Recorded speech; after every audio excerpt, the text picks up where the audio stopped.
Shalom Bapak Ibu Saudara yang terkasih di dalam nama Tuhan Yesus Kristus.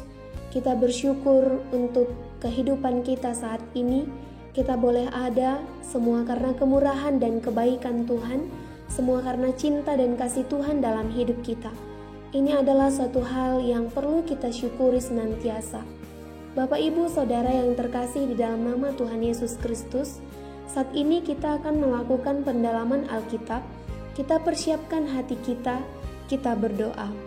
Segala pujian dan syukur bagi Allah kami yang hebat di dalam Yesus Kristus.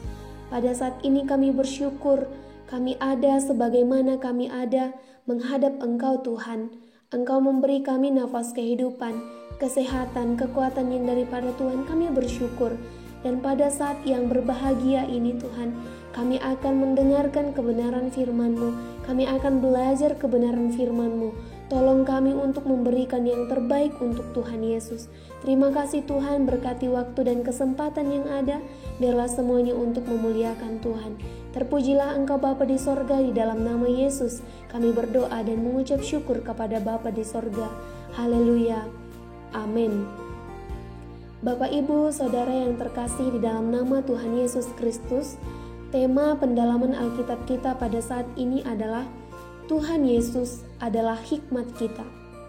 Di dalam kitab Amsal, yang menulis kitab Amsal adalah Raja Salomo, seorang yang penuh hikmat yang berasal dari Tuhan Allah, yang merupakan suatu hadiah bagi Raja Salomo, sehingga Raja Salomo dapat menuliskan banyak hikmat dan wejangan-wejangan di dalam kitab Amsal.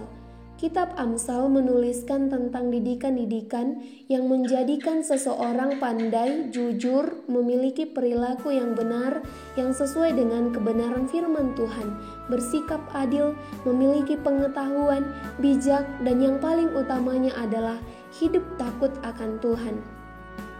Dan hikmat yang dicari-cari oleh manusia hanya ditemukan di dalam diri Yesus. Dan yang paling penting yaitu sumber hikmat adalah Tuhan Yesus Kristus, pribadi yang benar, suci dan adil.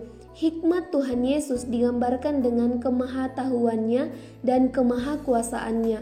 Dengan hikmat Allah menciptakan bumi dan segala isinya.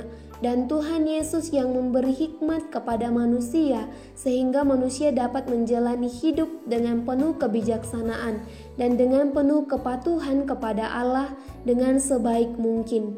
Hikmat yang berasal daripada Tuhan Yesus Kristus adalah harta yang paling mahal dan harta yang tertinggi, membawa kepada perlindungan, membawa kepada kesuksesan dan kehormatan, serta merupakan suatu kekuatan di dalam hidup.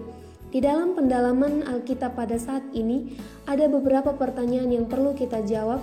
Yang pertama, mengapa Yesus disebut sebagai hikmat? Yesus disebut sebagai hikmat adalah karena Tuhan Yesus adalah firman atau hikmat itu sendiri yang telah menjadi manusia yang bersama-sama dengan Allah dan yang telah menyelamatkan manusia.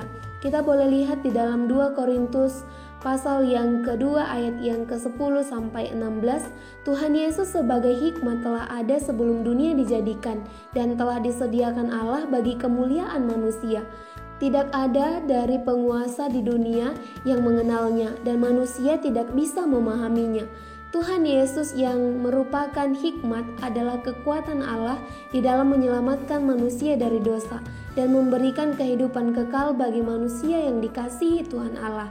Dan kepada orang-orang percaya diberi hikmat untuk mengerti dan memahami bahwa Tuhan Yesuslah yang merupakan hikmat. Jika dengan kekuatan manusia atau kemampuan manusia, maka manusia tidak akan mampu dan Tuhan Yesuslah yang merupakan hikmat bagi manusia. Pertanyaan yang kedua, apakah hikmat Allah itu bekerja?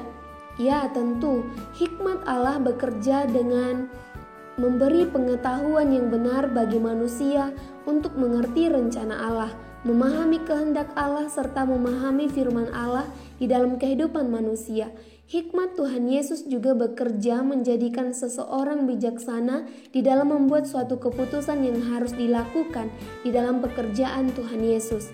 Hikmat Tuhan Yesus juga bekerja bagi mereka yang belum mengerti karya penyelamatan yang dilakukan oleh Tuhan Yesus, sehingga mereka mengerti dan memahami arti penyelamatan yang diberikan oleh Tuhan Yesus kepada manusia. Pertanyaan yang ketiga, dari mana sumber hikmat? Sumber hikmat adalah Allah di dalam Tuhan Yesus Kristus. Kita boleh lihat di dalam Yakobus 1 ayat yang kelima, Allah kita bukan hanya hakim yang kebijaksanaannya sempurna, tetapi juga penasihat yang ajaib yang bersedia memberi kita hikmat ilahi dengan berlimpah-limpah. Pertanyaan yang keempat, apakah yang perlu dilakukan supaya memperoleh hikmat? Yang pertama, takut akan Tuhan. Kita boleh lihat di dalam Amsal 1 ayat yang ke-7. Orang yang takut akan Tuhan akan memperoleh hikmat yang besar dan benar di dalam dirinya, dan semua dijadikan untuk kemuliaan Tuhan Yesus Kristus. Yang kedua, memintanya dengan di dalam doa penuh permohonan kepada Tuhan Yesus yang merupakan sumber hikmat. Kita boleh lihat di dalam Yakobus 1 ayat yang kelima, tetapi apabila di antara kamu ada yang kekurangan hikmat, hendaklah ia memintakannya kepada Allah yang memberikan kepada semua orang dengan murah hati dan dengan tidak membangkit-bangkit, maka hal itu akan diberikan kepadanya. Dan juga di dalam Efesus 1 ayat yang ke-17, dan meminta kepada Allah Tuhan kita Yesus Kristus, yaitu Bapa yang mulia itu, supaya ia memberikan kepadamu roh hikmat dan wahyu untuk mengenal Dia dengan benar.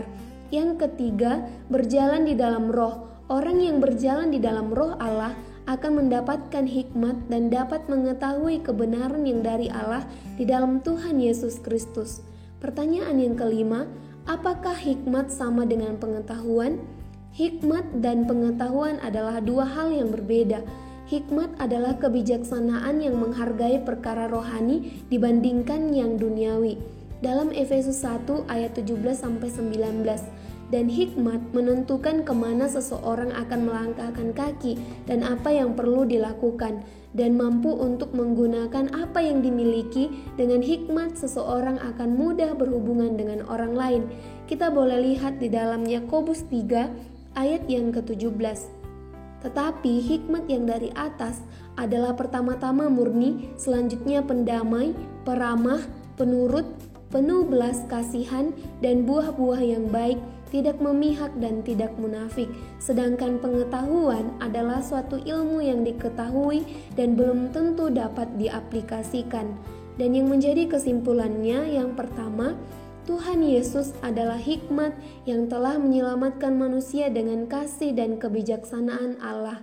Yang kedua, Tuhan Yesus adalah kekuatan bagi manusia di dalam menentukan kehidupan, sebab Dia adalah hikmat yang menuntun manusia kepada kesuksesan dan masa depan yang penuh harapan. Yang ketiga, Tuhan Yesus adalah satu-satunya hikmat yang penuh kuasa yang memberikan kasih dan telah berkorban bagi manusia berdosa. Demikian pendalaman Alkitab kita berdoa. Tuhan Yesus, Allah kami yang bertahta di dalam kerajaan sorga, Bapa kami yang sangat baik dan teramat baik dalam hidup kami. Terima kasih Tuhan Yesus untuk kebenaran firman-Mu yang sudah kami renungkan, yang sudah kami dengarkan dan kami pelajari pada saat ini. Biarlah kebenaran firman-Mu ini menjadi penopang, penguat dalam kehidupan kami, dan firman-Mu ini menjadi terang di dalam jalan kami yang suram, dan kami boleh menjalaninya untuk kemuliaan bagi nama Tuhan Yesus Kristus. Beri kami kekuatan dan hikmat yang daripada Tuhan, untuk kami boleh mengerti kebenaran firman-Mu. Inilah doa permohonan kami Tuhan Yesus, kami taruh di dalam tangan-Mu, karena kami percaya Engkau Bapa yang mendengarkan doa kami. Hanya di dalam nama-Mu Yesus Kristus kami berdoa dan mengucap syukur kepada Bapa di sorga. Haleluya. Amin. Demikian pendalaman Alkitab kita. Tuhan memberkati kita senantiasa dan tetaplah berserah penuh kepada Tuhan, sebab Dialah Allah yang selalu mengerti dan memahami kehidupan kita, dan Dia akan memberikan hikmat bagi kita anak-anaknya untuk memahami, untuk mengerti, untuk tahu apa yang menjadi rencana Tuhan, apa yang menjadi kehendak Tuhan di dalam hidup kita. Terima kasih untuk waktu dan kesempatannya. Tuhan Yesus memberkati kita semuanya. Shalom.